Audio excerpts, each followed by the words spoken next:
Olá, está no ar mais um JR Entrevista. Eu sou a Tainá Fafan e hoje aqui com a gente está a ministra da Gestão e Inovação, Esther Dweck. Ministra, seja muito bem-vinda ao JR. Muito obrigada por nos receber aqui no Ministério. É um prazer estar aqui. Obrigada, Tainá. É um prazer falar com você também. Ministra, hoje a gente vai falar bastante sobre inovação na máquina pública. O governo extinguiu 44 mil cargos públicos que estavam obsoletos, como, por exemplo, o cargo de datilógrafos e vários outros, né?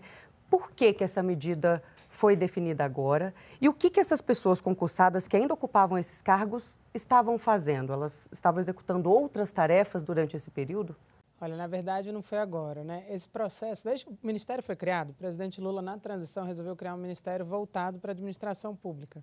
Desde a década de 90, o Brasil não tinha um ministério concentrado nisso. Era o antigo MPOG, né, que era Planejamento, Orçamento e Gestão, e na transição o presidente resolveu criar um Ministério da Gestão e a gente botou também E da Inovação em Serviços Públicos, porque é uma gestão inovadora, não é simplesmente a gente fazer das mesmas formas, é fazer diferente.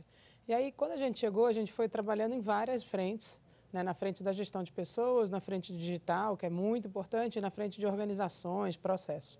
E na área de gestão de pessoas, a gente percebeu que o governo muitas vezes tinha perdido muita gente. A gente tinha tido uma aposentadoria muito grande de servidores. Em termos líquidos, foram mais de 70 mil pessoas que saíram, mas quando a gente olha em algumas áreas, a perda era muito grande. E a gente precisava voltar a fazer concursos. E aí, nesse processo de voltar a fazer concursos, a gente começou a perceber que os ministérios vinham pedir cargos para a gente falava, não, mas esse cargo não faz sentido ser contratado. E a gente falava para eles, vocês não querem um cargo novo, você tem uma carreira nova, vamos transformar esses cargos velhos na sua carreira nova, ou principalmente nas grandes carreiras transversais.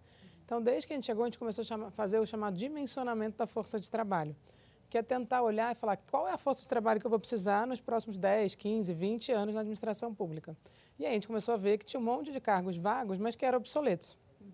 E, de fato, as pessoas que estavam naquelas profissões, elas estavam fazendo outras coisas, não eram mais as profissões o motivo pelo qual algumas nem existiam mais, né? As profissões não existiam mais, elas estavam fazendo outras atividades, não mais aquelas para a qual elas foram contratadas. E a gente começou a perceber, então, que era preciso transformar em cargos novos. E a gente tem feito esse trabalho a gente transversalizou carreiras. Então, a carreira de analista técnico de política social, ela era uma carreira que era um pouco transversal, mas cada ministério tinha o seu quantitativo. E a gente agora tornou ela uma carreira transversal, gerida pelo Ministério. Tinha um cargo importante de analista de tecnologia da informação, mas que era um cargo isolado, a gente transformou numa carreira transversal que atua em todos os ministérios.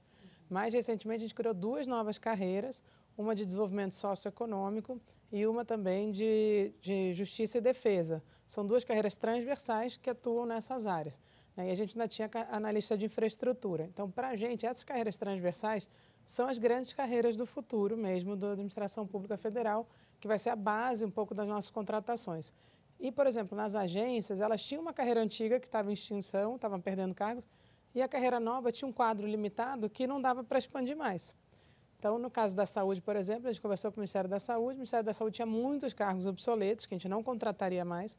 A gente transformou em cargos para a Anvisa, estamos transformando para a ANS, vamos transformar para o próprio Ministério da Saúde, dessas carreiras que são as carreiras de futuro da administração pública. Então, é um processo de modernização do serviço público já mirando os próximos 10 anos. Exatamente, 10, 15, 20 anos aí, porque as pessoas entram e ficam, né, um período longo dentro da administração pública federal. Ministra, e nesse processo, a previsão de que quase 22 mil cargos na área da educação vão ser eliminados em breve. Quais cargos são esses nessa área que é tão importante, né, tão essencial, e como que eles serão repostos, se é que eles serão? Perfeito. Nesse caso, o caso da educação, ela tem a carreira de professores e tem a carreira dos técnicos de educação. Essa carreira de técnicos de educação, na verdade, elas eram vários cargos.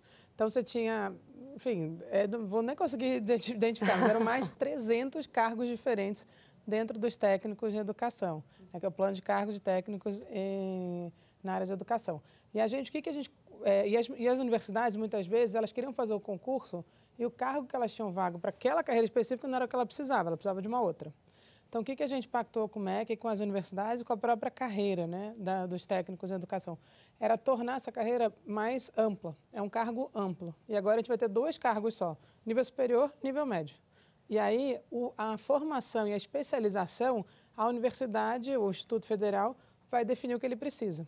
Então, na verdade, nesse caso, é uma transformação de cargos que eram específicos, isolados, para um cargo amplo de nível superior ou de nível médio. E a universidade adequa de acordo com aquilo que ela precisa. Então, a gente não extingue os cargos, a gente transforma eles em cargos amplos, em vez de ser cargos muito específicos, que muitas vezes não eram necessidade, ou eram cargos obsoletos, cargos que não faziam mais sentido para aquela universidade ou para o instituto, né? Então, com isso, a gente conseguiu melhorar e transformar, né, e permitir que eles consigam contratar aquelas pessoas que realmente são o que eles precisam. Qual que é o tamanho do déficit de servidores públicos hoje no serviço público? Olha, é difícil, a gente está nesse processo de mencionar a força de trabalho, então eu não consigo te precisar um valor absoluto, assim, de quanto de fato está faltando. A gente vai contratar ao longo desse mandato do presidente Lula, então, como eu falei, a gente teve uma perda líquida de 70 mil, mas se eu tirar a educação, se eu tirar principalmente as universidades e institutos, que eles têm uma regra própria, desde os mandatos anteriores do presidente Lula, ele permite aos institutos e às universidades que se alguém sai, você fica com a vaga e pode recontratar outra pessoa. É os únicos órgãos que têm isso, os demais órgãos da administração pública não têm isso. Então, a perda líquida nos demais foi gigantesca. Só que também houve um processo de transformação digital. Então, os 70 mil que saíram não precisam ser repostos na mesma quantidade. Só que a gente está num processo de fato, dimensionar e saber o número exato. A gente ainda não terminou esse processo, mas dessas 70 mil que foi a perda líquida, a gente pode dizer que, tirando a educação, deve ser mais de 100 mil que saíram, de fato. Tirando institutos e universidades. E desses 100 mil, a gente vai repor em torno de 22 mil pessoas. Então, a gente está repondo aí 1/5 do que saiu. Não é ainda suficiente, mas também a gente não precisa dos 100 mil, isso é claro. A gente vai contratar menos gente do que saiu, mas esse é um processo que a gente vai continuar contratando. Né? A gente já autorizou mais de 15 mil vagas, estamos chamando agora os excedentes dos concursos. Né? Esse ano a gente deve terminar, vai ter pouquíssimas novas autorizações de concurso, que a gente deve fazer ainda esse ano e no próximo, é chamada justamente dos cadastros de reserva dos concursos que foram abertos nos 3 primeiros anos desse mandato. A senhora sempre fala em modernização da gestão pública, em um aumento da eficiência nos serviços prestados à população, mas há uma percepção antiga e generalizada de que o serviço público é caro e ineficiente. Como atingir essa modernização que a senhora defende e desfazer essa imagem negativa? Perfeito. Acho que isso foi interessante você falar isso, porque quando a gente entrou aqui, né, e montei a equipe, a gente tem uma equipe que eu gosto muito, a gente trabalhou muito. E na primeira reunião que a gente fez de planejamento estratégico, a gente chegou que a nossa meta era conseguir desmistificar algumas coisas sobre o Estado brasileiro. E talvez uma das mais importantes é desmistificar essa ideia de que o Estado brasileiro é pesado, que não funciona. Né? A gente viu que na pandemia a gente começou a valorizar algo que era maravilhoso, que é o Sistema Único de Saúde. Né? A gente precisou ter uma tragédia, uma situação tão grave para as pessoas perceberem o que significa ter um Sistema Único de Saúde. Só que isso vale para todo o Estado brasileiro. Né? Claro que tem muita coisa para melhorar, tem muita coisa para modernizar, tem muita coisa que tem que ser mudada. Isso, nem, sem dúvida nenhuma, e não à toa se criou o Ministério voltado para isso. Então, não estou dizendo que não precisa melhorar. Mas a gente tem muita coisa importante sendo feita. Né? E é interessante que quando eu dialogo com o setor privado, muitas vezes eles me pedem, por exemplo, quando eu vou na área da saúde, eles falam, falta gente na Anvisa, se eu vou, por exemplo, no setor de petróleo, falta gente na ANP, ou se alguém que quer aprovar um investimento, falta gente no licenciamento ambiental. Então, assim, você sempre percebe que o próprio setor privado reconhece a falta de gente na administração pública. E, ao mesmo tempo, por exemplo, como é que a gente conseguiu reduzir desmatamento? Porque a gente voltou a valorizar o órgão que combate desmatamento. Como é que a gente conseguiu esse ano ter muito menos fogo? Porque a gente reestruturou o combate ao fogo. Né? Estou dando alguns exemplos, né? O que aconteceu no território Yanomami, né? E o dia a dia. Né? Aqui a gente, as áreas que são mais internas do governo, né? de orçamento, tudo só funciona porque essas áreas estão trabalhando para que as coisas funcionem na ponta. Precisa ter gente trabalhando e gente eficiente trabalhando. Gente eficiente trabalhando. Então, acho que a gente... E aí, quando a gente olha, por exemplo, o gasto em pessoal na administração pública federal, ele vem caindo em termos de participação na nossa economia.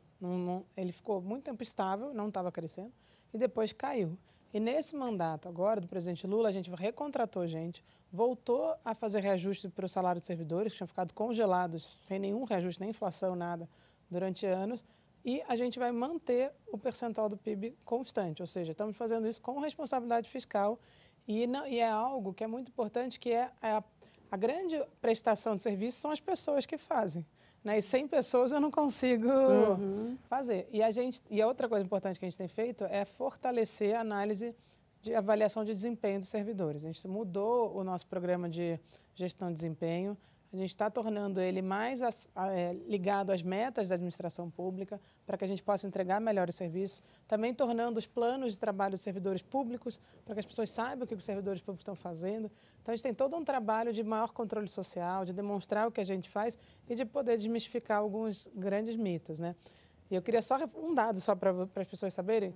No Brasil, a proporção de pessoas que trabalham no setor público em relação ao total do mercado de trabalho no Brasil é em torno de 12%. Em países que têm serviços semelhantes aos nossos, às vezes chega a mais de 20%. A média da OCDE é em torno de 25%.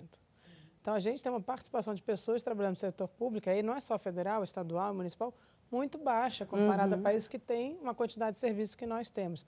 Então, acho que tem vários mitos que a gente precisa desmistificar e a população, muitas vezes, quando a gente entrega os serviços, ela reconhece e valoriza, né, os servidores públicos e os serviços públicos em geral. Ministra, está excelente esse bate-papo, mas eu vou ter que chamar um rápido intervalo, é bem rapidinho, não saia daí. Já já a gente retoma a nossa conversa com a ministra Esther Dweck. Estamos de volta com o JR Entrevista e aqui com a gente está a ministra da Gestão e Inovação, Esther Dweck. Ministra, eu já quero voltar falando sobre reforma administrativa que está avançando no Congresso Nacional, especialmente na Câmara dos Deputados. Inclusive, o presidente da Câmara, Hugo Motta, tem dado uma atenção especial para essa reforma e o relator, o deputado Pedro Paulo, está avançando na proposta e no texto. Qual que é a percepção do governo nesse momento em relação a essa possibilidade da reforma administrativa nesse momento, até considerando que ano que vem é um ano eleitoral? E a senhora tem acompanhado de perto as discussões ou pretende acompanhar de perto essas discussões? Bom, acompanhar de perto é a nossa pauta aqui, né? Os temas que estão sendo tratados, eles são muito ligados ao Ministério, então a gente tem que acompanhar de perto. Eu dialoguei muito com o deputado Pedro Paulo nesse período, mas é bom entender que essa proposta que está lá é do Legislativo, né? Aqui no Ministério a gente fez já muitas ações, algumas legislativas, outras infralegais também, né?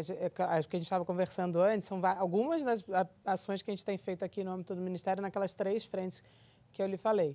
E ele, inclusive, o deputado Pedro Paulo, ele me disse, eu preciso ver o texto com detalhes, que ele puxou portarias nossas, instruções normativas que a gente tinha feito no âmbito infralegal para a própria Constituição. A gente até tem dialogado com ele se faz sentido alguma das coisas que a gente propôs estar na Constituição, mas a gente acha que tem algumas coisas, pelo que ele nos falou, que eram interessantes.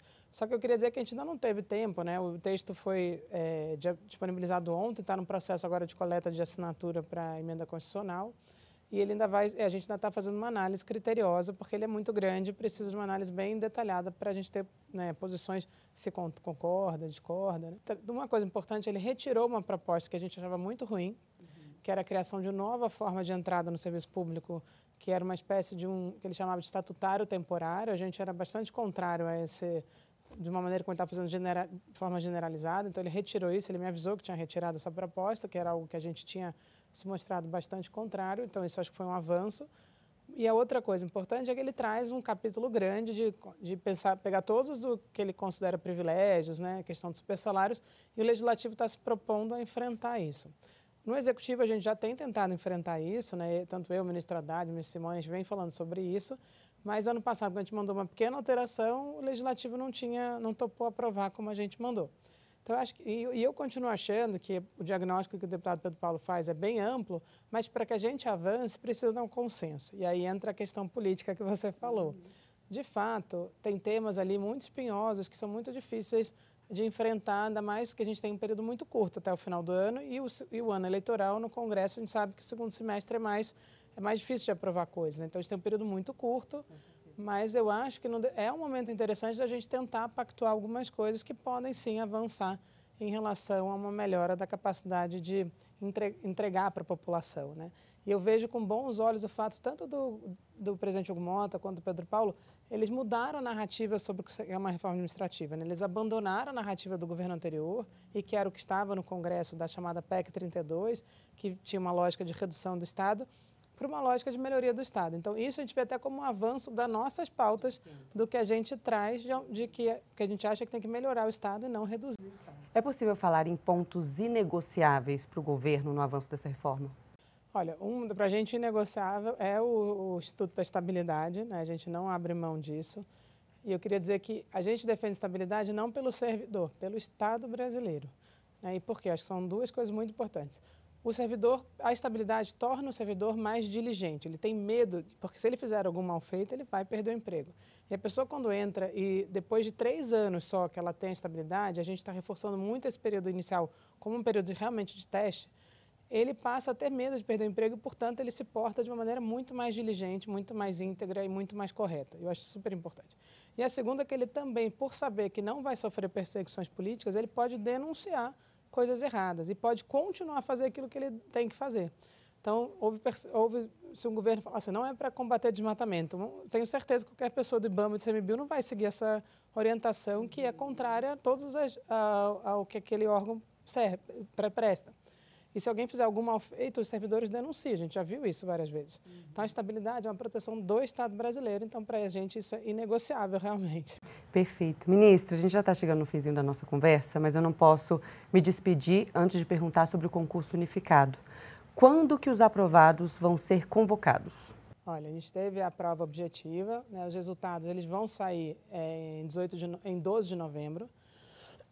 E, a partir dali, a gente tem a segunda etapa em 7 de dezembro, que, né, quem passar nessa primeira etapa faz a prova em 7 de dezembro, e a gente tem o resultado final em março de 2026. E a partir dali, começamos a chamar os novos servidores e servidoras. Maravilha. Aposto que tem muita gente ansiosa por esse momento, né, ministra? Sem dúvida nenhuma. Muito obrigada por nos receber. É um prazer ter a senhora aqui no JR. Obrigada. E, claro, muito obrigada a você também pela companhia. Até uma próxima. Tchau, tchau.